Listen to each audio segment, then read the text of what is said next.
diberkahi oleh Allah Subhanahu wa taala. Berdoa dimulai.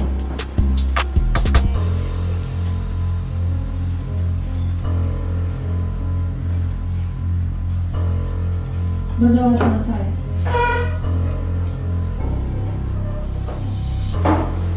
Baik, sebelum kita masuk kepada apa yang akan kita bahas hari ini, di sini ada tujuan kegiatan diseminasi. Tujuan kegiatan yakni meningkatkan pengetahuan dan pemahaman tentang budaya positif untuk seluruh warga sekolah. Kemudian terbentuknya motivasi dalam diri murid, motivasi intrinsik, dan menjalankan budaya positif di sekolah, serta menerapkan segitiga restitusi dalam menangani berbagai kasus yang ada di sekolah. Oke, baik. Sebelum kita masuk kepada pendalaman materi lebih jauh lagi, kita akan melakukan ice breaking terlebih dahulu, Bapak Ibu. Ice breakingnya ini adalah mengenai buah-buahan. Jadi buah-buahan apa yang akhirannya misalnya N, sebutkan akhiran buah-buahan tersebut apa. Jadi dimulai daripada misalnya Bapak Kepala Sekolah, ya misalnya Bapak Kepala Sekolah sebutkan buahnya apel, berarti huruf terakhirnya L. Nah, huruf L-nya itu buah apa? Oke? Pertamanya ya bisa. Boleh huruf terakhirnya Pak. Kesepakatannya kita huruf terakhir. Oke. Buah-buah ya teman-teman. Oke, baik. Untuk ice breakingnya kita mulai dari Bapak Kepala Sekolah. Oke. Silakan. Iya, langsung saja. Cempedak. Cempedak. Silakan Kepala Sekolah menunjuk teman siapa saja. Tidak, Kepala Sekolah yang menunjukkan siapa? Pak Haji saja. Oke, silakan Pak Haji. Cempedak. Lalu saya menanya apa? Huruf K berarti akhirannya. Buah yang berakhiran K apa? Hah? Awal katanya K. Oh, kelapa. Kelapa. Pak Haji silakan tunjuk semua yang lain. Oke, Ibu Andi, silakan Ibu Andi. Apel. Kelapa. Oke, apel. Berarti huruf akhiran L. Ibu Andi silakan tunjuk teman yang lain. Lemon. Oke, lemon. Ibu Ren, silakan Ibu Ren tunjuk teman yang lain lagi. Nangka. Lemon, nangka. Oke, silakan Ibu. Tunjuk teman satu siapa sampai seluruh guru bisa. Siapa lagi kamu juga ini? Siapa lagi? Ibu? Bella. Ibu Ella, silakan Ibu Ella. Nangka. Anggur. Anggur. R. Ibu Ella silakan tunjuk teman yang lain. Yang belum? Terakhir. Rambutan. Oke, rambutan. N. Huruf N. Silakan. Ibu Arif. Nanas. Yang kelas. Oke, nanas. Yang terakhir. Strawberry. Strawberry. Oke. Baik, terima kasih teman-teman. Baik, tadi kita melakukan ice breaking bersama-sama untuk apa? Jadi kita melatih fokus supaya kita tetap fokus melaksanakan kegiatan. Jadi ice breaking ini bisa juga kita gunakan di kelas ketika kita memulai pembelajaran supaya anak-anak bisa lebih fokus, lebih rileks ketika kita membawakan materi di kelas. Baik, kita lanjut lagi ke slide yang pertama.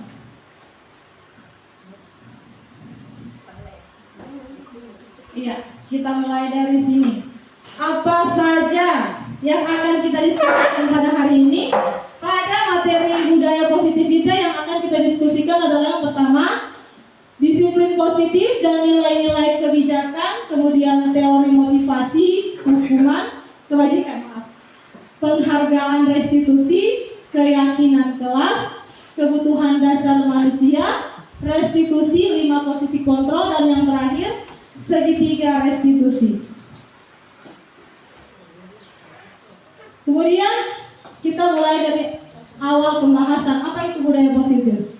Ya, kita bisa lihat bersama di sini budaya positif merupakan perwujudan dari nilai-nilai atau keyakinan universal yang diterapkan di sekolah atau salah satu perwujudan dari visi guru yang mengandung nilai-nilai kebajikan sesuai dengan tujuan pendidikan nasional yang dijabarkan dalam profil pelajar Pancasila.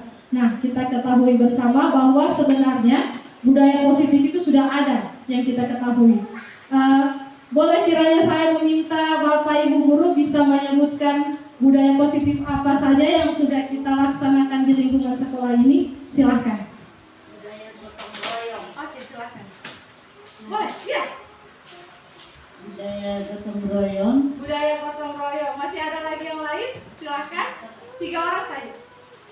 Pak Haji mungkin? Bisa. Budaya positif. Menjaga kebersihan. Menjaga kebersihan sekolah. Bisa di sini. Oh, kepala sekolah. Memberi salam. Memberi salam kepada guru ataupun murid. Iya, jadi sebenarnya budaya positif ini sudah sedang kita laksanakan semuanya. Namun kita pertebal kembali tentang apa itu budaya positif. Seperti yang sudah teman-teman katakan tadi bahwa budaya positif gotong royong, kemudian menjaga kebersihan, kemudian mengucapkan salam yang sebenarnya sudah kita lakukan bersama-sama di sekolah.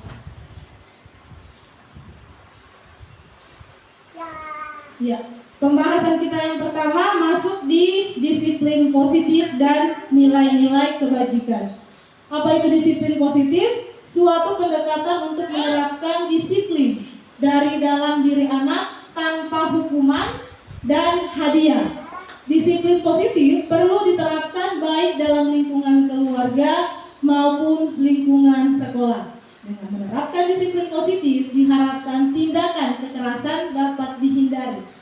Nilai-nilai kebijakan universal adalah nilai-nilai kebajikan yang disepakati bersama lepas dari suku, bangsa, agama, bahasa maupun latar belakangnya.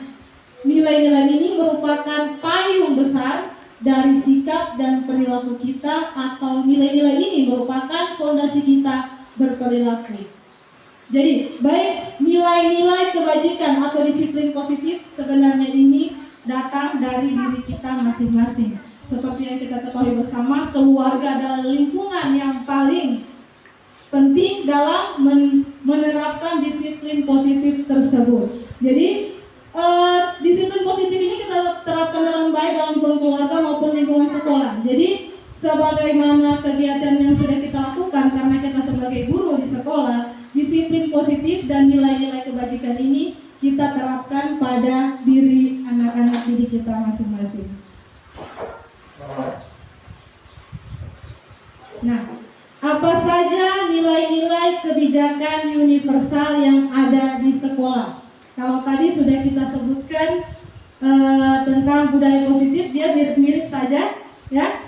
Saya minta kesediaannya Bapak Kepala Sekolah dan teman-teman guru untuk bisa berpartisipasi, kita bersama-sama menganalisis apa saja nilai-nilai kebajikan universal yang ada di sekolah. Silakan Bapak Ibu. Boleh dimulai dari siapa saja? Nilai-nilai kebajikan universal yang ada di sekolah. Oleh 2 orang saja. Contohnya membantu teman yang mengalami musibah atau ada hal-hal yang kepentingan teman dibantu. Iya. Silakan, mungkin masih ada teman yang ingin berpartisipasi yang lain mencontohkan nilai-nilai kebijakan universal yang ada di sekolah. Sampai ke situ. Sampai kayak boleh.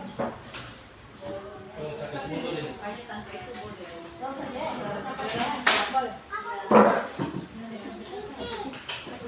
Mungkin salah satunya mengunjungi teman atau siswa yang sakit. Iya, mengunjungi teman siswa atau yang sakit.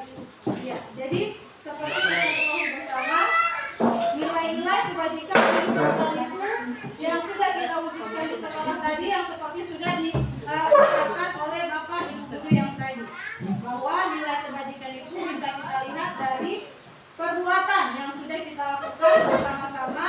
Tadi ada bergotong royong, tadi ada yang bersama-sama untuk melihat teman yang sakit, juga termasuk nilai-nilai kebajikan yang kita tumbuh kembangkan di sekolah.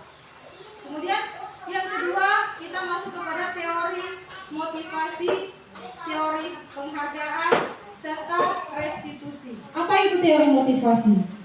Teori motivasi dan intrinsik itu sama dalam merancang pengalaman belajar yang mengikat dan membangun minat siswa secara alami. Jadi motivasi itu yang keluar dari diri sendiri. Motivasi intrinsik, motivasi yang ada di dalam diri siswa sendiri. Kemudian di sini ada seorang ahli yang bernama Diana Gosar dalam bukunya Restructuring School Discipline menyatakan bahwa ada 3 motivasi perilaku manusia. Jadi ini umum buat kita juga, bukan cuma untuk siswa tapi juga untuk kita. Ada yang namanya untuk menghindari ketidaknyamanan atau hukuman. Kemudian untuk mendapatkan imbalan atau penghargaan dari orang lain. Kemudian untuk menjadi orang yang mereka inginkan dan menghargai diri sendiri. Jadi ketika ketika kita mendapatkan kasus atau mungkin ada sesuatu yang ingin kita kerjakan, apakah itu keluar dari dirinya kita sendiri? Apakah kita mau mendapat penghargaan atau memang kita menghargai dirinya kita sendiri ketika kita melakukan suatu kebaikan? Kira-kira seperti itu pendeknya.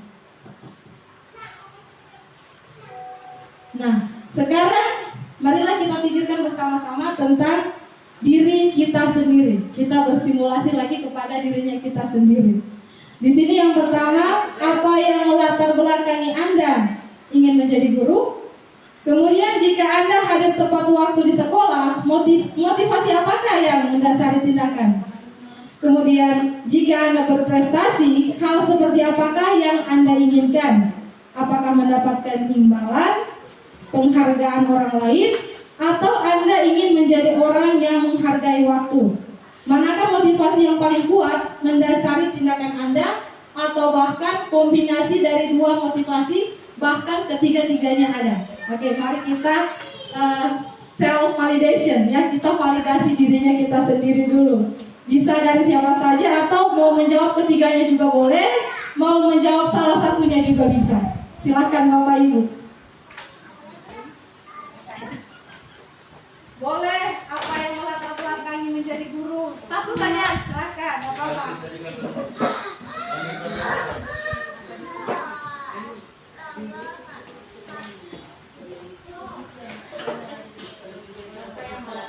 Ya,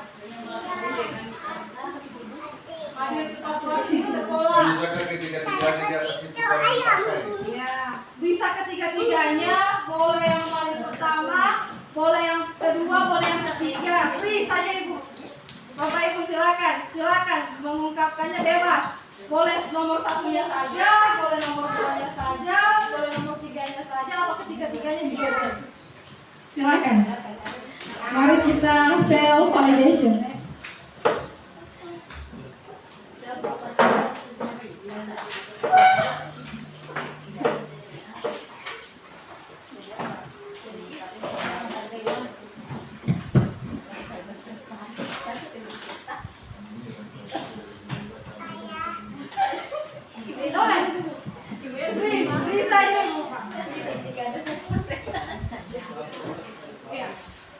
Tidak apa-apa, terserah apa yang menjadi rasa dan pengalaman Bapak Ibu ketika mau menjadi guru apa. Baiklah, saya akan mencoba memaparkan pertanyaan nomor 1 secara jujur ya. Apa yang melatar belakangi Anda mau menjadi guru? Awalnya saya menjadi guru itu karena memang perintah dari kedua orang tua. Nah, kebetulan orang tua saya keduanya itu berasal dari dunia pendidikan, yang satu dosen dan satu guru. Jadi adalah anaknya satu yang dia harap bisa meneruskan pekerjaan mereka. Ya. Kemudian, tetapi setelah saya berkecimpung di dunia guru itu sendiri, alhamdulillah pelan-pelan, bukan lagi dari karena desakan orang tua, tetapi saya sudah menikmati sendiri peran saya sebagai guru itu, bahwa dengan menjadi guru itu begitu banyak manfaat yang bisa saya berikan, baik bagi diri saya sendiri maupun bagi orang lain. Ya, saya sudah mulai mencintai pekerjaan saya dan selain bisa menjadikan sebagai mata pencaharian, bisa juga mencari ladang ilmu, ladang amal, dan membagikan ilmu bagi siswa-siswa. Jadi saya rasa walaupun awalnya keterpaksaan, tetapi alhamdulillah sekarang ini motivasi saya menjadi guru itu sudah berasal dari diri saya sendiri. Saya sudah mencintai pekerjaan saya dan bisa bisa memberikan manfaat bagi anak-anak saya. Dan guru itu kan adalah pekerjaan yang mulia, ya, tanpa tanda jasa. Demikian pemaparan saya untuk jawaban nomor 1. Terima kasih. Baik, terima kasih untuk Ibu Ella yang sudah memberikan jawabannya tentang motivasi apa yang melatar belakangi menjadi guru. Mungkin teman-teman yang lain punya motivasi lain kenapa mau jadi guru, silakan.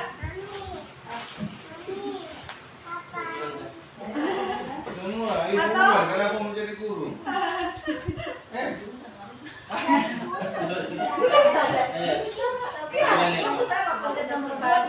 Oke, terserah. Mungkin nomor 2 juga bisa, atau nomor 3 juga bisa. Jadi bebas ya, apa saja. Baiklah, saya akan menjawab pertanyaan nomor 2. Jika Anda hadir tepat waktu di sekolah, motivasi apakah yang mendasari tindakan Anda? Ya, motivasi saya untuk hadir tepat waktu di sekolah pertama-tama karena ingin menjalankan tanggung jawab sebagai guru PIK tentunya. Jadi saya berusaha untuk datang tepat waktu di sekolah. Kalau tidak pikir,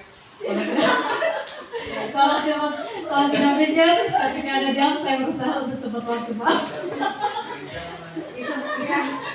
Mungkin teman-teman yang lain Itu merugikan dia ketika menjawab besok sekali. boleh, teman-teman yang lain kita pilih saja, teman-teman. Baik, saya sambung Ibu Aini. Ibu ini. Apa motivasi saya sehingga saya hadir tepat waktu itu?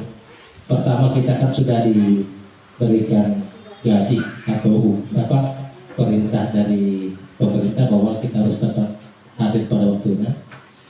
Di samping itu, kita kan sudah ditanggung atau diberikan imbalan oleh pemerintah sesuai dengan apa yang sudah dijalankan atau diwajibkan oleh sehingga kita harus tepat waktu.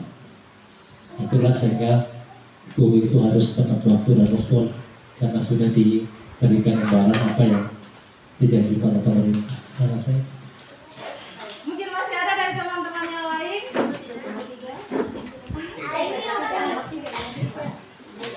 Terserah, mana saja. Tidak terpaku di nomor 1, 2, dan 3. Mau jawab yang mana saja silakan. saya bisa sejauh semua tiga itu. Saya tambahkan di nomor 2 ini. Silakan, pilih saja Bapak Ibu.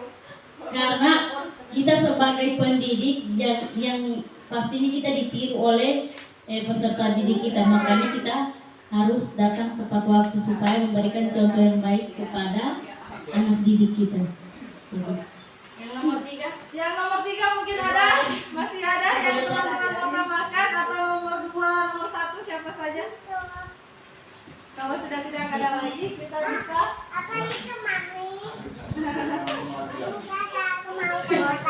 Baik, saya rasa cukup ya teman-teman. Tadi sudah memberikan motivasinya. Motivasi apa ya? Mendasari atau melatar belakangi Bapak Ibu ingin menjadi guru. Tidak ada yang jawab nomor 3. Mungkin belum Pak, belum sampai di tahap situ. Tapi tidak apa-apa. Jika berprestasi ya. Mendapatkan imbalan kah, atau penghargaan kah, atau timbul dari niat diri sendiri. Oke, kalau bagi Ibu Ulan karena dia menghargai waktu. Iya, jika. Oke. Jadi kita anggap seperti berandai-andai di bagian soal nomor 3. Tapi luar biasa memang tugas sebagai guru ini. Memang kita pikirkan bersama-sama bahwa kita ini adalah guru, seseorang yang digugu dan ditiru, yang pastinya harus memberikan teladan bagi siswa-siswinya kita. Kemudian memang pekerjaan itu harus kita laksanakan dengan penuh rasa tanggung jawab. Jadi ketika kita sudah ditugaskan, sudah diamanatkan dengan tanggung jawab tersebut, kita berusaha kita berusaha dulu untuk melaksanakan tanggung jawab tersebut. Mengenai kesempurnaan dari tanggung jawab kita laksanakan, memang tidak semua apa yang kita kerjakan itu sempurna, namun tetap ada upaya untuk melaksanakan tugas dan tanggung jawab tersebut. Baik, berikutnya kita masuk ke subteori materi tentang keyakinan kelas. Nah, ini yang terbaru sepertinya kita dengarkan. Kalau sebelum-sebelumnya keyakinan kelas ini kita tandai atau kita kita ketahui bersama, keyakinan kelas itu kalau sebelumnya tentang apa? Kalau sekarang keyakinan atau kesepakatan kelas. Kalau dulu lebih kepada apa? Peraturan kelas. Oke, baik. Pada keyakinan kelas ini, keyakinan kelas merupakan keselamatan atau kesehatan. Inilah yang disebut sebagai suatu keyakinan. Ini disebutkan, ini adalah nilai-nilai kebijakan universal juga, kebajikan yang disepakati secara tersirat dan tersurat, lepas dari latar belakang suku, negara, bahasa maupun agama. Kalau dulu kita kenal dengan peraturan kelas. Kalau misalnya peraturan kelas itu, kalau bunyi redaksi kalimatnya seperti apa kalau menurut Bapak Ibu? Tidak boleh buang sampah sembarangan. Tidak boleh buang sampah sembarangan. Tepat waktu. Tidak boleh terlambat datang. Masih ada lagi? Tidak boleh berisik. Tidak boleh pukul teman. Tidak boleh pukul teman, dan masih banyak lagi tidak yang lain. Tidak boleh, jangan, dilarang, itu merupakan peraturan. Tapi kalau keyakinan kelas ini, redaksi kalimatnya sedikit kita rubah agar supaya anak-anak jauh lebih mudah memahami, kemudian mengamalkan keyakinan kelas tersebut. Jadi seperti di sini contoh tahapan pembentukan keyakinan kelas. Yang pertama, tahapan yang kita lakukan, keyakinan kelas bersifat lebih abstrak daripada peraturan yang lebih rinci dan konkret. Kemudian keyakinan kelas berupa pernyataan-pernyataan universal. Kalau tadi kan kalimatnya jangan, tidak boleh, ya, dan seterusnya, dilarang, ya. Kemudian pernyataan keyakinan kelas senantiasa dibuat dalam bentuk yang positif. Ini intinya. Kemudian keyakinan kelas hendaknya tidak terlalu banyak sehingga mudah diingat dan dipahami oleh semua warga kelas. Jadi bisa kita membuat keyakinan kelas itu 3 atau 5 maksimal sehingga anak-anak mudah mengingat dan mengamalkannya. Kemudian keyakinan kelas sebaiknya sesuatu yang dapat diterapkan di lingkungan tersebut. Jadi kita sudah bisa analisis keyakinan mana saja yang bisa kita pilih untuk mereka terapkan di kelasnya masing-masing. Kemudian semua warga kelas hendaknya ikut berkontribusi dalam pembentukan keyakinan kelas lewat kegiatan curah pendapat. Ini yang paling penting karena ini adalah untuk mereka juga. Jadi pada awalnya kita mendengarkan pendapat mereka dulu tentang seperti apa keyakinan kelas yang ingin mereka ungkapkan. Masih ada satu lagi. Bersedia meninjau kembali keyakinan kelas dari waktu ke waktu. Mungkin pada tahun ajaran ini sudah tidak bisa kita gunakan atau ada yang perlu diperbaharui. Kita perbaharui kembali dengan membuat tahapan tentang keyakinan kelas tersebut.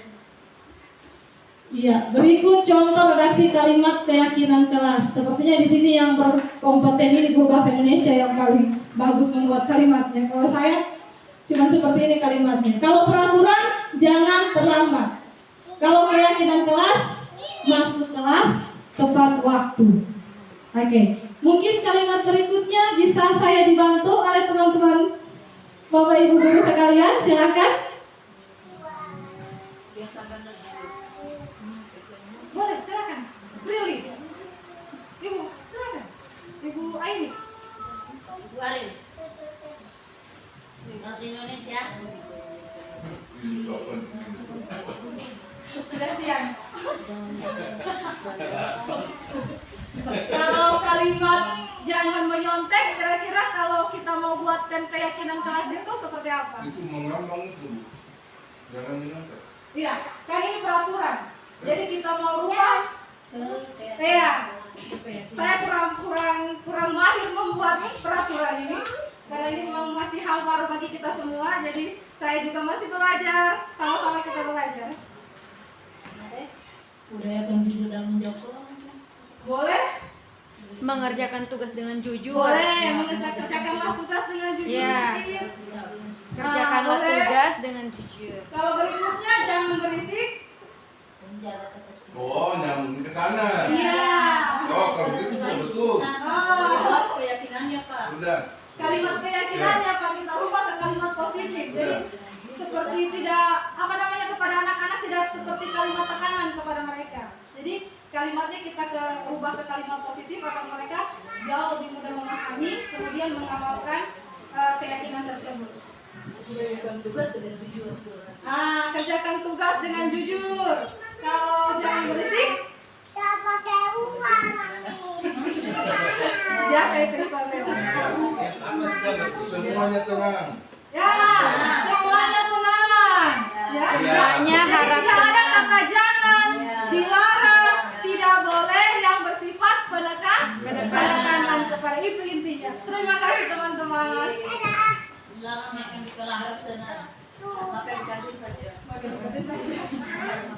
Oke, baik, terima kasih teman-teman. Nah, sekarang kita masuk ke kebutuhan dasar manusia. Apa itu kebutuhan dasar manusia? Dalam teorinya choice theory dari Dr. William Glasser, ini seorang ahli tentang teori kebutuhan dasar manusia. Saya juga belum pernah ketemu dengan beliau, cuma baca saja materinya. 5 kebutuhan dasar manusia memainkan peran sentral dalam bentuk perilaku.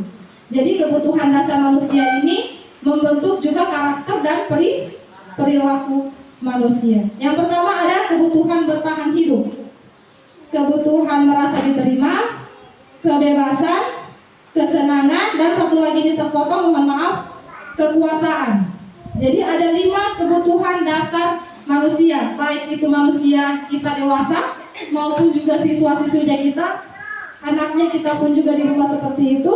Jadi kebutuhan dasar manusia menurut Dr. William ini ada kebutuhan bertahan hidup, kebutuhan merasa diterima, kebutuhan kebebasan, kesenangan, dan juga kekuasaan. Nah, di sini ada lagi simulasi tentang kebutuhan yang kita inginkan. Di sini ada 3 simulasi pertanyaan yang ingin saya berikan kepada Bapak Ibu guru. Yang pertama, siapakah orang-orang yang paling penting dalam hidup Anda? Kemudian, nilai-nilai kebajikan apa yang terpenting dalam hidup Anda? Kemudian, kalau Anda menjadi orang yang ideal, karakter atau sifat apa yang Anda paling inginkan pada diri Anda? Silahkan Bapak Ibu berbagi pengalamannya. Pilih saja mau jawab 1, 2, atau 3, silahkan. Kalau Anda menjadi orang ideal, karakter atau sifat apa yang Anda paling inginkan? Kejujuran. Ya. Boleh teman-teman yang lain berkontribusi, silakan. Pilih mau jawab yang mana saja. Ya, terima kasih atas kesempatan yang diberikan kepada saya. Yang pertama yang ingin saya jawab adalah nomor 1. Siapakah orang-orang yang paling penting dalam hidup Anda? Kalau menurut saya pribadi, yang paling penting dalam hidup saya adalah kedua orang tua saya. Ya, karena mereka sangat berkontribusi sampai saya bisa menjadi seperti sekarang. Kemudian untuk nomor 2, nilai-nilai kebajikan apa yang terpenting dalam hidup Anda? Kalau saya mungkin bisa berbagi dengan orang lain, bukan hanya dari segi materi, bisa juga mungkin seperti ini, seperti yang Ibu Ira gambarkan kepada kita, bahwa dia bisa berbagi dengan materi ataupun pengetahuannya, seperti itu. Kemudian ya, yang ketiga, kalau Anda menjadi orang yang ideal, karakter atau sifat apa yang paling Anda inginkan pada diri Anda? Kalau saya pribadi, saya ingin menjadi orang penyabar sebenarnya. Karena terus terang, saya agak sulit mengendalikan emosi. Ya, terima kasih.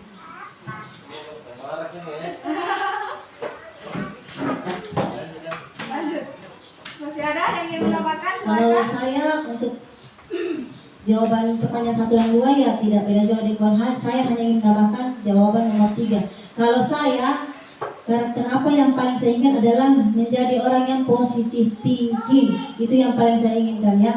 Karena dengan pikiran yang baik, positif, insya Allah mempengaruhi dalam segala hal, tingkah laku, kesehatan dan semuanya. Terima kasih. Oke, terima kasih. Saya rasa cukup untuk simulasi pertanyaan yang tadi.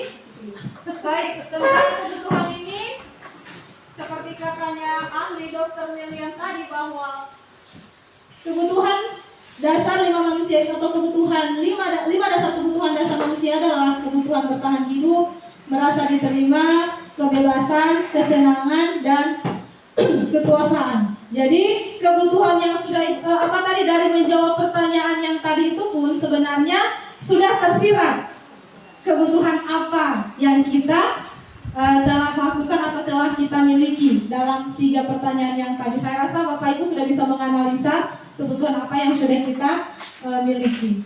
Baik, untuk selanjutnya kita masuk di bagian restitusi 5 posisi kontrol, ya. Teori kontrol Dr. William Glasser, ya, atau Glasser ini berkesimpulan ada 5 posisi kontrol yang diterapkan seorang guru, orang tua ataupun atasan dalam melakukan kontrol. Jadi posisi kontrol ini sangat penting kita pelajari bersama karena bukan cuma sebagai guru, tapi juga pun kita sebagai orang tua dan ketika nanti teman-teman untuk menjadi atasan juga kita bisa mengaplikasikan teori posisi 5 kontrol ini. Yang pertama ada penghukum, kemudian pembuat rasa bersalah, ada posisi kontrol teman, posisi kontrol pemantau, dan posisi kontrol manajer. Nah, mari kita bedah secara satu persatu tentang posisi yang ada diungkapkan oleh Dr. William tadi. Yang pertama, posisi penghukum.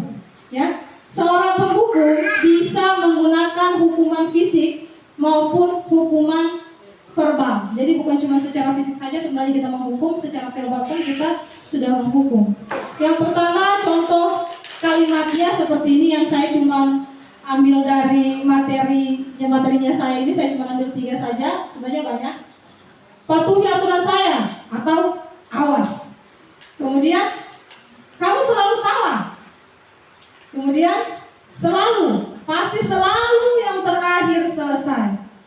Ya, jadi mari kita membayangkan bersama, kita flashback lagi bagaimana sebenarnya kita di kelas, bagaimana sebenarnya kita di rumah, baik kepada siswanya kita di sekolah ataupun kita anaknya kita sendiri di rumah. Apakah kita berada di posisi penghukum tersebut? Nah, guru yang seperti ini biasanya senantiasa percaya hanya ada satu cara agar pembelajaran bisa berhasil, yaitu cara dia yang tadi, mungkin hukuman secara fisik atau secara verbal tadi. Tapi masih ada penjelasan berikutnya. Di sini ada posisi pembuat merasa bersalah. Ya, pada posisi ini biasanya guru akan bersuara lebih lembut. Contoh kalimatnya, bisakah saya minta teman-teman untuk mensimulasikan kalimatnya? Silakan. Ibu Helda mungkin. Silakan Bu Helda. Yang lembut karena saya sudah mendengarkan.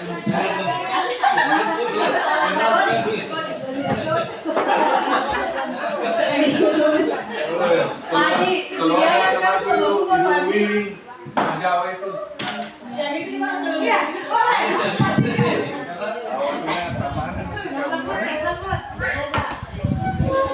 Ibu sangat kecewa sekali dengan kamu.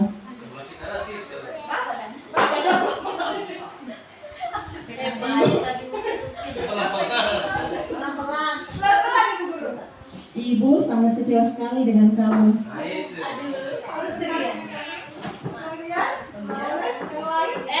Ibu Mari.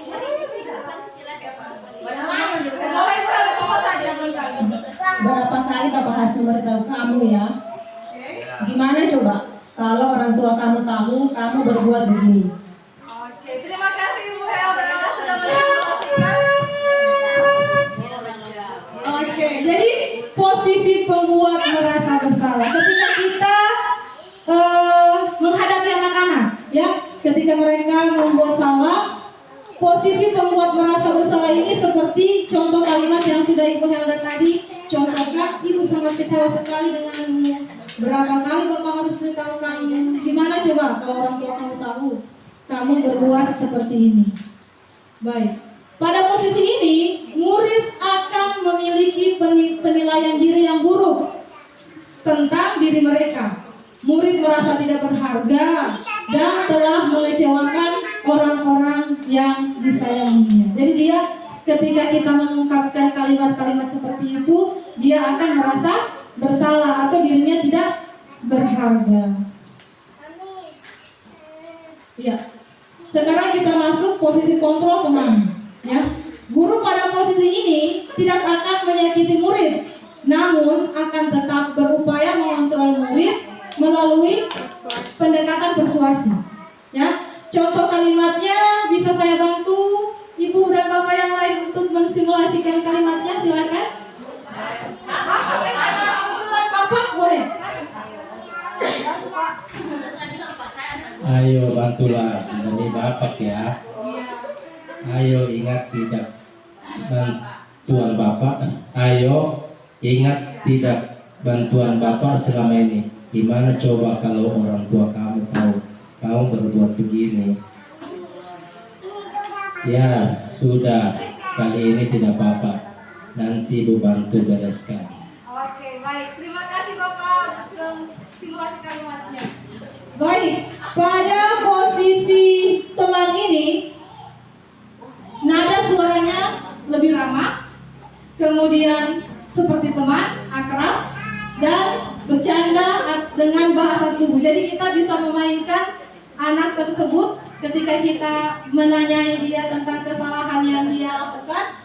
Kita bisa posisi kontrolnya sebagai teman dengan menggunakan nada suara yang ramah, dengan berbicara akrab, dengan nada bercanda, sehingga dia tidak merasa diintimidasi atau diinvestigasi, ya.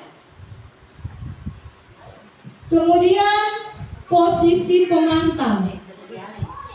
Memantau berarti mengawasi, ya. Pada saat kita mengawasi, kita bertanggung jawab atas perilaku orang-orang yang kita awasi. Saya minta lagi kesediaannya Bapak Ibu untuk mensimulasikan kalimatnya, boleh? Oh iya, boleh. Posisi kalimatnya. Ada suara ganteng, formal. Ada suara ganteng. Boleh dibaca sambil dengan ekspresi mukanya atau gestur tubuhnya. Posisi pemantau itu seperti apa? Di sini klunya ada suaranya datar, bahasa tubuhnya formal. Peraturannya apa? Apa yang telah kamu lakukan? Konsekuensinya apa? Oke, baik, terima kasih Ibu Bulan. Jadi dalam menyelesaikan masalah anak pun di sekolah, posisi kita juga mungkin pernah sebagai pemantau. Di sini dengan menggunakan kalimat peraturannya apa? Kadang nada suaranya datar, kemudian dengan mimik muka yang formal, ya. Peraturannya apa? Apa yang telah kamu lakukan? Sanksi atau konsekuensinya apa? Ya, mungkin kira-kira seperti itu. Kemudian dia agak tegas, tapi masih nada suaranya datar, tidak tinggi, jadi dia memang pada di posisi pemantau. Jadi nada suaranya ini datar, kemudian bahasa tubuhnya formal. Nah, dan yang paling terakhir adalah posisi manajer. Posisi terakhir adalah manajer, adalah posisi di mana guru berbuat sesuatu bersama dengan murid, mempersilahkan murid mempertanggungjawabkan perilakunya, mendukung murid agar dapat menemukan solusi atas permasalahannya sendiri. Contoh kalimatnya, bisakah lagi saya minta Bapak Ibu untuk mencontohkan? Silakan Ibu Andi. Apa yang kita yakini kembali ke keyakinan kelas. Jika kamu meyakininya, apakah kamu bersedia memperbaikinya? Apa rencana kamu untuk memperbaiki hal ini? Terima kasih Ibu Andi. Tadi Bu Andi sudah mensimulasikan sebagai posisi manajer. Nah, posisi manajer ini dengan menggunakan nada suara yang tulus, bahasa tubuh yang tidak kaku, dan mendekat dengan murid. Jadi seperti itu ketika kita merestitusi atau menyelesaikan masalah yang dilakukan atau perilaku yang dilanggar oleh muridnya kita, ya. Jadi dengan menggunakan nada suara yang tulus, bahasa tubuh yang tidak kaku, dan mendekat dengan murid. Jadi dari kelima posisi yang tadi ini, posisi yang sebenarnya paling bagus kita terapkan untuk melakukan atau merestitusi anak adalah dengan posisi manajer, ya, dimana kita tidak seperti penghukum, tidak seperti pemantau, atau juga tidak terlalu seperti teman. Nanti mungkin kalau kita terlalu akrab dengan anak-anak, jatuhnya mungkin kita nanti anak-anak kurang menghargai kita karena dianggapnya sebagai teman. Jadi karena pikirannya kita sebagai teman, ketika dia melakukan kesalahan mungkin dia tidak merasa bagaimana ya. Jadi posisi yang paling bagusnya ini adalah berada di posisi manajer.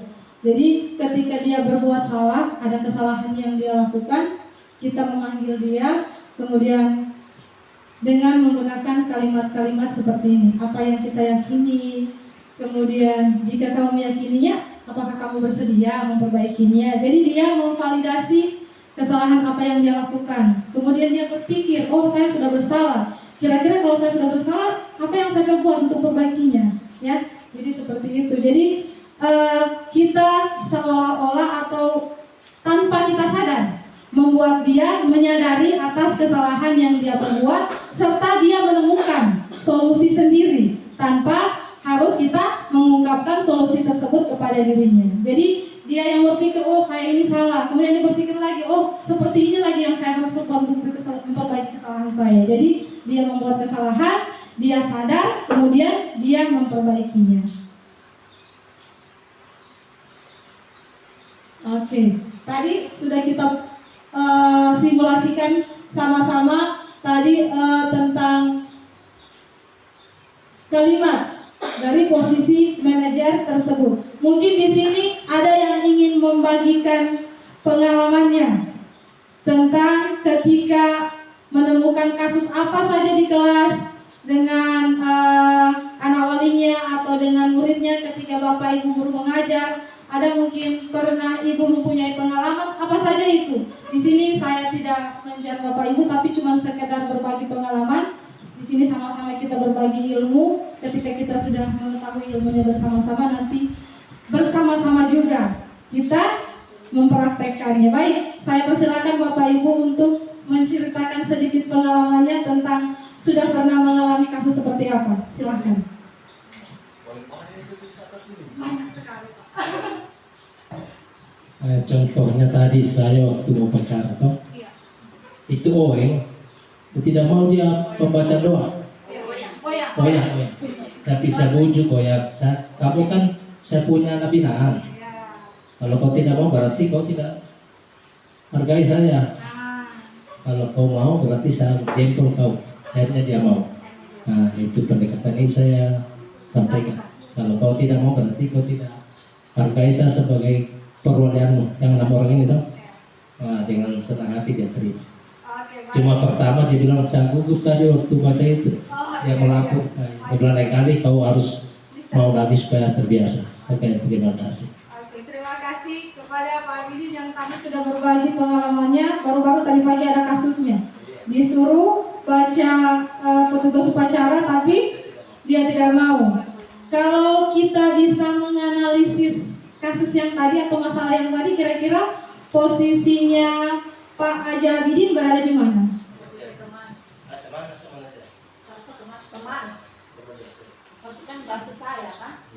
Iya, mari kita lihat posisi bersama-sama. Iya, ayo bantulah demi Bapak. Persuasif barangkali situ tuh. Persuasif. Persuasif, iya. salah pengetikan typo. Jadi kita bisa sekarang menganalisis kan, kita bisa menganalisis, bisa mengetahui, oh berarti iya, berarti tadi posisinya saya ketika menangani kasus anak tersebut sebagai posisi teman. Berarti temannya Oe. Iya, tidak apa-apa ya. Bisa saja kita menggunakan cara seperti itu untuk supaya bisa membuat anak-anaknya kita mau melakukan apa yang kita mau. Bisa saja seperti itu. Kemudian masih ada mungkin dari Bapak Ibu yang punya pengalaman apa saja itu. Terserah. Bisa di posisi sebagai pemantau mungkin, atau di posisi sebagai penghukum. Saya pun berada di posisi penghukum. Silakan. Kalau saya anak wali, saya kan sering, bukan hanya anak wali, tapi hampir semua siswa di sini saya dengar mengeluarkan bahasa yang tidak bagus atau bahasa kotor.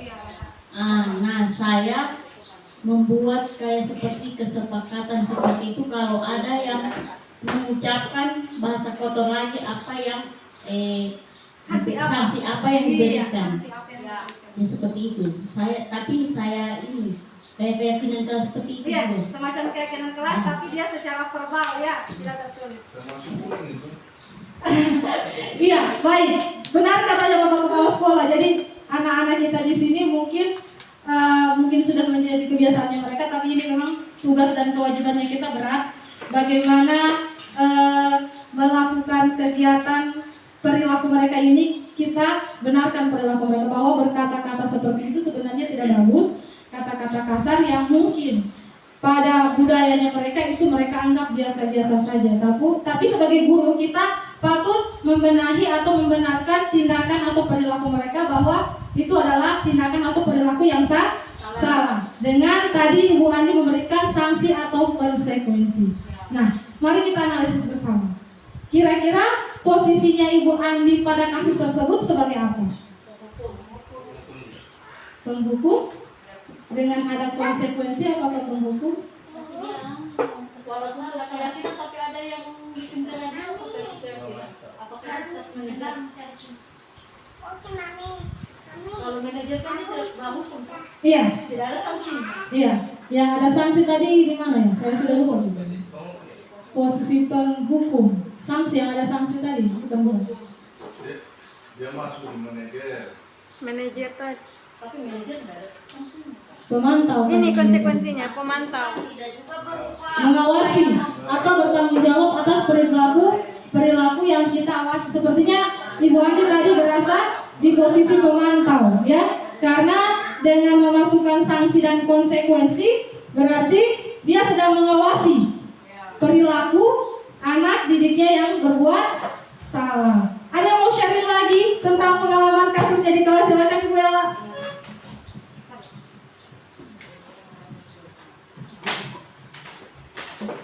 Ya, saya juga baru kejadian tadi di kelas 1 jam. Yang mengajar tadi di kelas 7. Ini seperti biasa siswa kita Naim, Arif. Karena kan kalau dalam kelas mereka suka tidak rapi berpakaian, suka pakai topi dalam kelas, tas sering ditenteng terus, tidak pernah dilepas. Itu jadi saya tadi bilang begini, Naim, Arif, gara-gara kalian ini sudah ini habis waktunya ibu terbuang cuma untuk menegur kalian.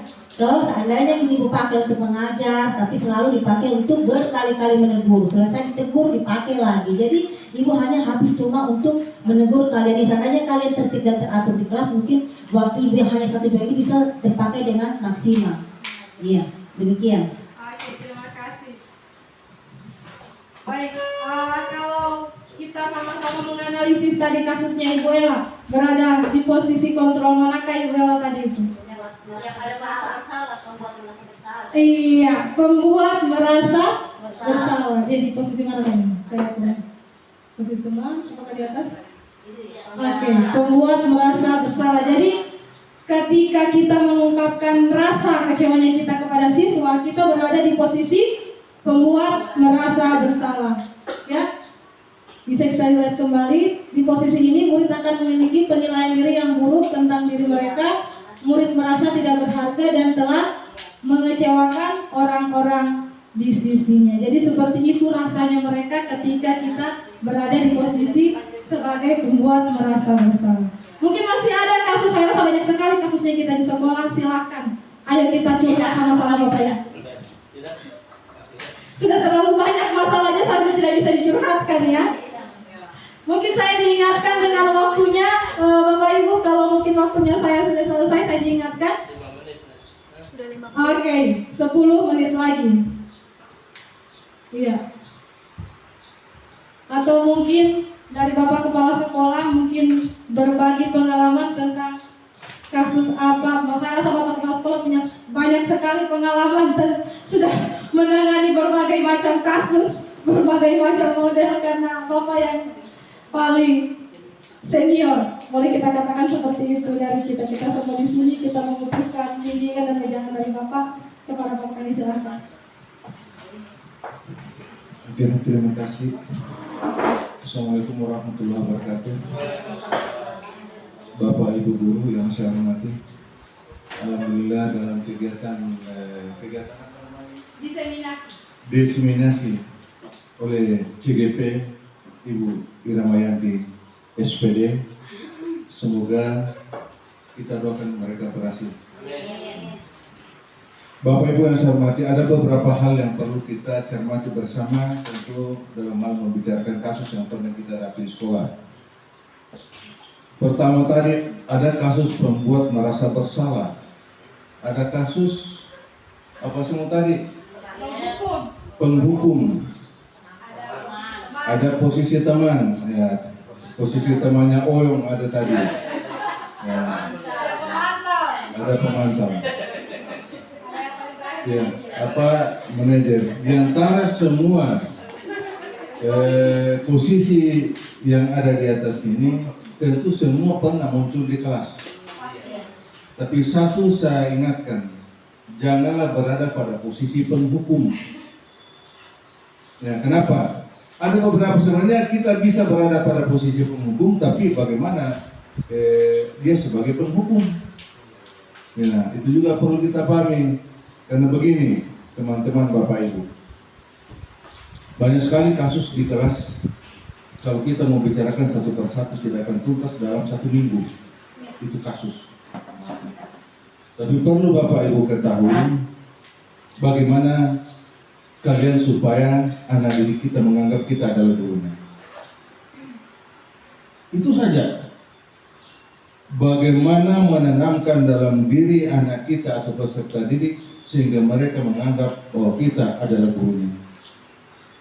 Saya yakin Bapak Ibu, kalau mereka menganggap kita adalah gurunya, saya kira tidak akan ada masalah. Ada beberapa metode. Kadang kita pakai metode manajer, kadang kita memakai metode penghukum. Tapi kalau di sekolah kita ini berbagai macam metode. Kalau untuk sementara waktu, mungkin semuanya itu bisa diberlakukan selama jangan pernah menyakiti apalagi memukul anak-anak kita. Ada berapa macam sugesti yang kita bisa lakukan terhadap anak.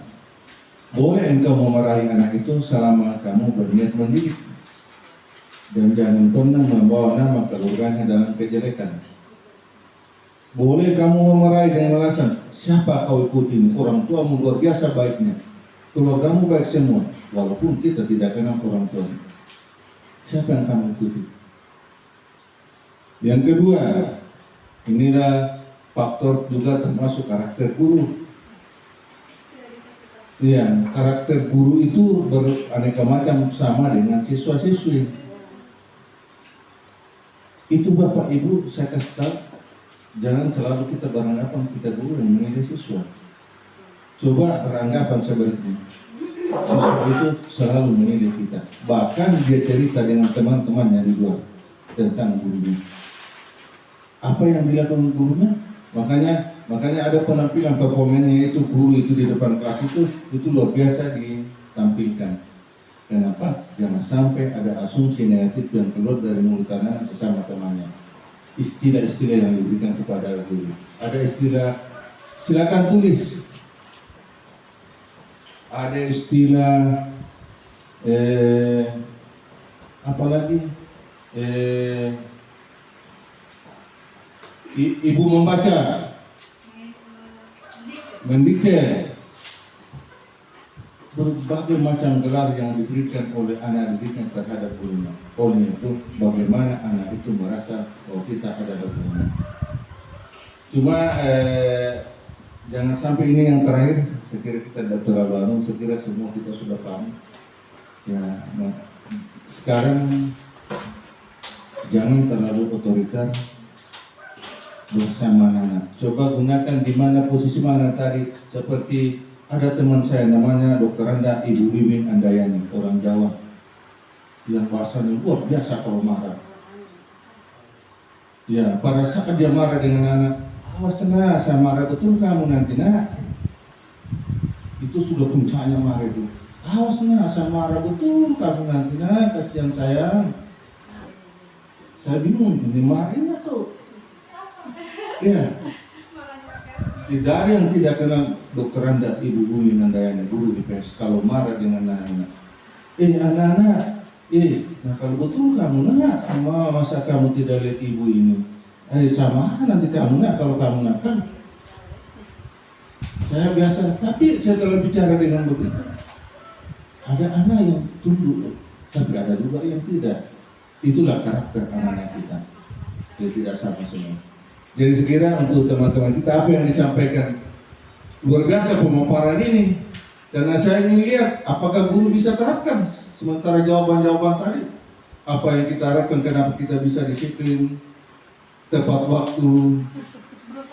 Ya, jangan karena hanya piket ya. Ya, makanya saya lihat tadi, makanya saya banyak. Ini kalau guru lakukan ini apa yang dipaparkan tadi, tergantung pilih mana yang positifnya. Sekolah kita tidak ketinggalan. Bisa-bisa kita sudah turun di bawah dataran Lembah Palu, bukan lagi di atas gunung. Dan saya kira itu sebagai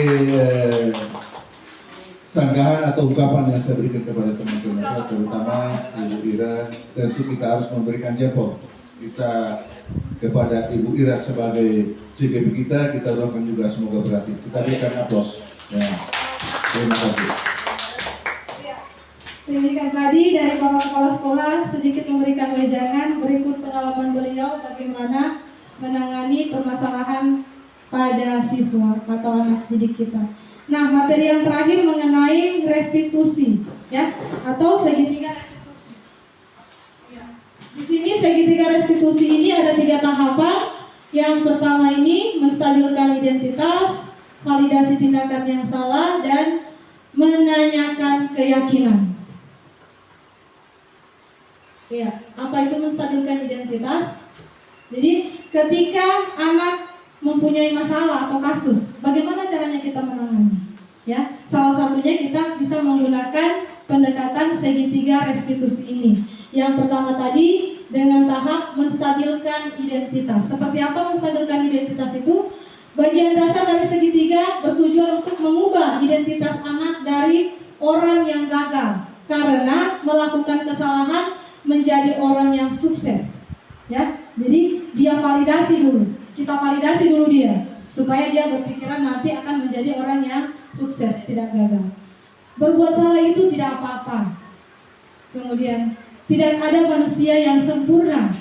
Kemudian saya juga pernah melakukan kesalahan seperti itu. Jadi ketika anak mempunyai masalah, kita berupaya untuk kita stabilkan dulu identitasnya supaya dia tidak merasa bersalah, kemudian dia tidak rendah diri, supaya dia bisa berpikir kembali untuk maju atau positif atau sukses.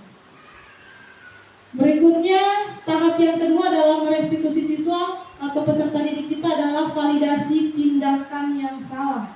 Ya, dengan seperti apa kita memvalidasi siswa kita tersebut? Setiap tindakan yang kita lakukan dengan suatu tujuan, yaitu memenuhi kebutuhan dasar. Kalau kita memenuhi kebutuhan dasar, apa yang mendasari sebuah tindakan? Kita akan bisa menemukan cara-cara yang paling efektif untuk memenuhi kebutuhan tersebut. Ya, kita memvalidasi tindakan yang salah. Bukan berarti kita mencari kesalahannya dia, tidak. Tapi kita seperti mengorek. Kamu tadi buat salah seperti apa? Jadi kita mencoba mengorek dia untuk mengungkapkan tentang apa. Contoh kalimatnya seperti itu. Padahal kamu bisa melakukan hal yang lebih buruk dari dia ya. Kamu pasti punya alasan mengapa melakukan itu. Kemudian kamu patut bangga pada dirimu sendiri karena kamu lebih melindungi sesuatu yang penting buatmu. Ya, jadi kita memvalidasi tindakan salah dia tanpa menjudgment dia, ya, tanpa kita memberikan kata-kata yang kata-kata verbal yang kasar atau yang apa, tapi tetap pada kalimat memotivasi. Kemudian yang terakhir, kita bisa merestitusi dengan menanyakan keyakinan. Teori kontrol menyatakan bahwa kita pada dasarnya termotivasi secara internal. Sebenarnya motivasi itu sudah ada dari dirinya kita masing-masing. Dalam dirinya anak kita pun, yang kita anggap perilakunya tidak baik pun sebenarnya sudah ada pada dirinya masing-masing. Ya, ketika identitas sukses telah tercapai, langkah yang pertama dan tingkah laku yang salah telah divalidasi. Kemudian langkah yang kedua, maka anak akan siap untuk dihubungkan dengan nilai-nilai yang dia percaya dan berpindah menjadi orang yang dia inginkan. Jadi setelah tadi kita memvalidasi, melakukan apa tadi yang pertama itu? Saya lupa. Yang pertama tadi apa? Menstabilkan identitas, kemudian validasi tindakan yang salah dan meyakinkan. Ya, setelah kita melakukan 2 tahap tersebut, sampai pada tahap ketiga ini kita mulai menanyakan kepada dia. Sebenarnya kita sudah punya keyakinan kelas yang kita buat atau punya kesepakatan. Kira-kira kalau masih ingat apa kesepakatannya itu? Ya, jadi memancing dia untuk berpikir kembali tentang apa yang sudah disepakati bersama. Ya, supaya kalau kita yang mengungkapkan, kesannya dia tidak sadar. Tetapi kalau dia sendiri yang memvalidasi itu, dia akan merasa sadar, oh berarti saya salah. Karena memang berbicara atau berdiskusi itu penting sebenarnya. Jadi ketika kita menggunakan bahasa-bahasa yang positif, kemudian kita dengan suara yang lemah lembut, saya rasa anaknya kita pasti jauh lebih mengerti lagi, ya, tanpa menjudge dia, kamu itu seperti ini, kamu itu seperti itu, ya. Begitupun mungkin kita di rumah. Saya pun sekarang juga masih belajar terus bagaimana caranya merestitusi. Kemudian dengan kalimat-kalimat yang bisa kita gunakan, apa yang kita percayai sebagai kelas atau keluarga, seperti nilai-nilai apa yang ada yang sudah kita buat sebagai kesepakatan atau keyakinan kelas. Kemudian apa nilai-nilai umum yang sudah telah kita sepakati, apa bayangan kita tentang kelas yang ideal. Mungkin boleh saya minta Bapak Ibu, pertanyaan yang terakhir ini, apa bayangan Bapak Ibu tentang kelas yang ideal itu seperti apa? Satu saja.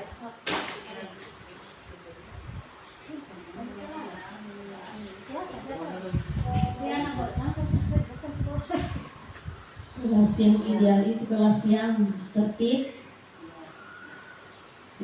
Kelas yang tertib. Oke. Kalau menurutnya Ibu Diana itu kelas yang ideal itu kelas yang tertib. Kalau menurut teman-teman Bapak Ibu guru yang lain, menurut impiannya Bapak Ibu guru, kalau kelas yang ideal itu seperti apa?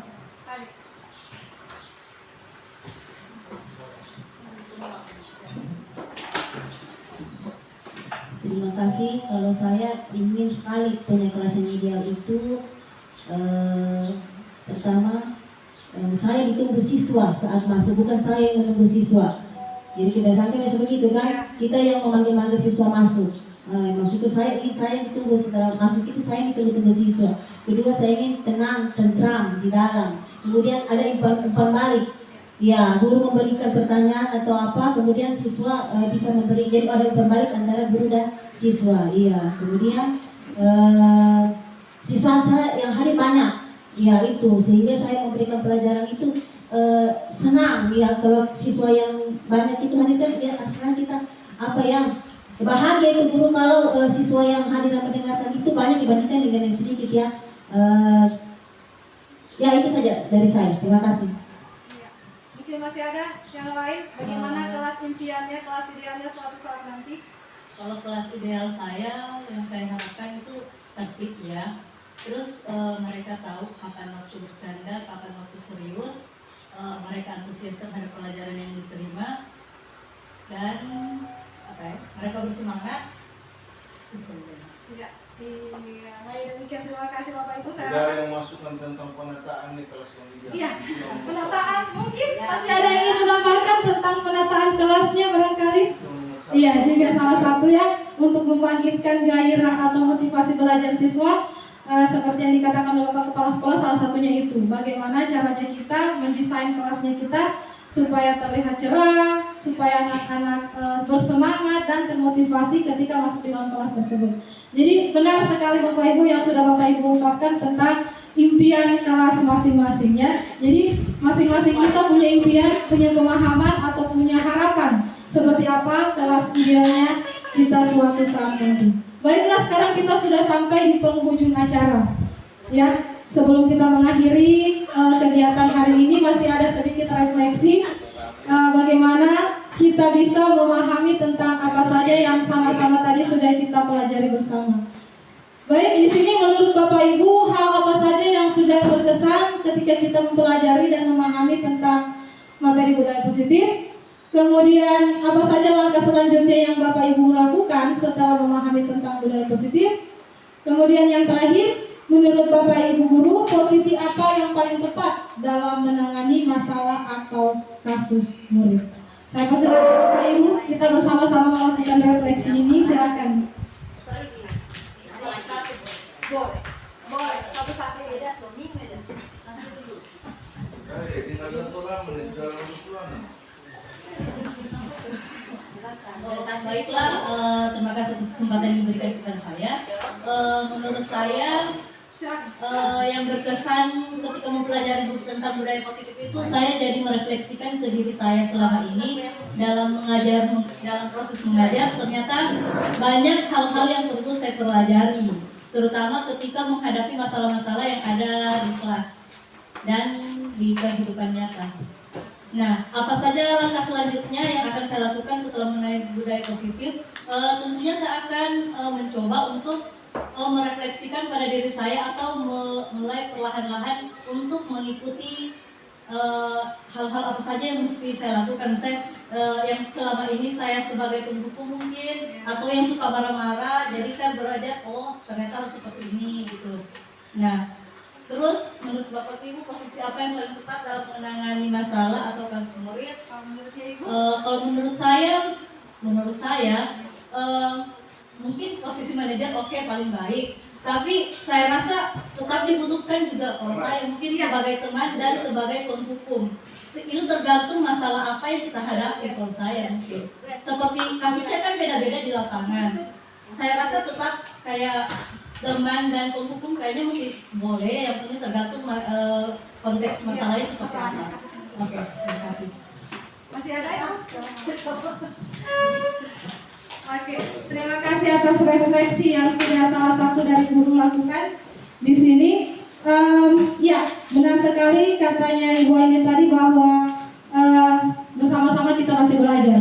Saya pun masih belajar di sini bagaimana caranya memahami atau merefleksikan budaya positif seperti apa. Kemudian langkah yang telah kita lakukan selanjutnya pun kita bisa mulai dari sekarang untuk menata apa yang akan kita lakukan selanjutnya untuk istilahnya memperbaiki keadaan yang sekarang. Dan menurut Bapak Ibu guru, posisi yang paling tepat dalam menangani masalah itu pun sebenarnya sudah ada pada dirinya kita masing-masing. Kita bisa melihat tingkat masalah yang dimiliki oleh anak tersebut seperti apa. Kita sudah tahu belajar bersama tadi posisi yang kita lakukan seperti apa.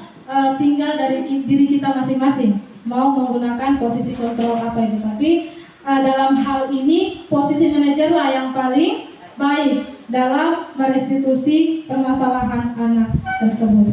Saya rasa setelah sampai di refleksi ini mungkin itu saja yang bisa saya sampaikan.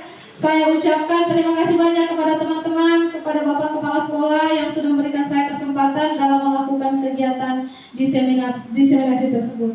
Harapan saya ke depannya sama-sama, kita bersama-sama untuk merubah keadaan meskipun tidak banyak, tapi kita berupaya dulu. Ya, sedikit demi sedikit kita berupaya meskipun feedbacknya mungkin kurang bagus kita rasa, tapi janganlah kita menyerah sampai di sini saja. Ya, kita bersama-sama untuk merubah keadaan lebih baik lagi. Dan yang terakhir sedikit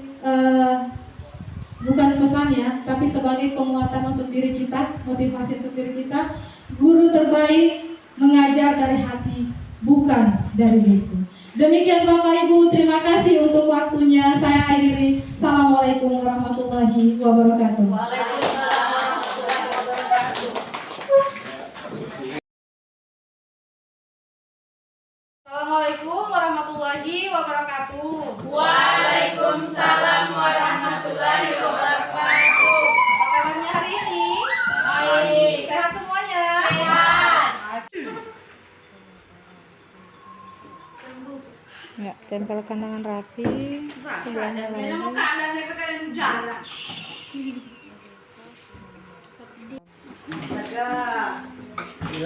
Putri Pejuang Ya. Hijrah.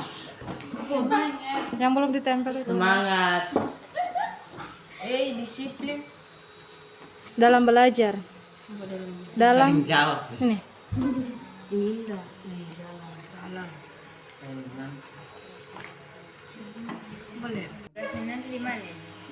Iya. Oke, baik. Setelah tadi kita bersama-sama menempelkan hasil kesepakatan kelas yang kita buat. Nah, sekarang mari bersama-sama kita membacakannya lagi agar supaya tertanam dalam hati dan pikirannya kalian. Ibu minta mulai dari depan sini. Kesepakatan yang pertama apa? Saling menghormati. Oke, saling menghormati. Oke, berikutnya Bersikap jujur. bersikap jujur. Berikutnya Datang tepat waktu. datang tepat waktu. Silakan Abdi. Disiplin dalam belajar. Oke, Saling bekerja sama. saling bekerja sama dan yang terakhir, Bertanggung jawab. Mengerjakan tugas. oke, bertanggung jawab mengerjakan tugas. Jadi kesepakatan kelas yang kita buat ini harus sama-sama bisa kita sepakati dan tidak boleh dilanggar. Baik, demikian kesepakatan atau keyakinan kelas yang kita buat hari ini. Ibu ucapkan terima kasih banyak. Assalamualaikum warahmatullahi wabarakatuh. Waalaikumsalam warahmatullahi wabarakatuh.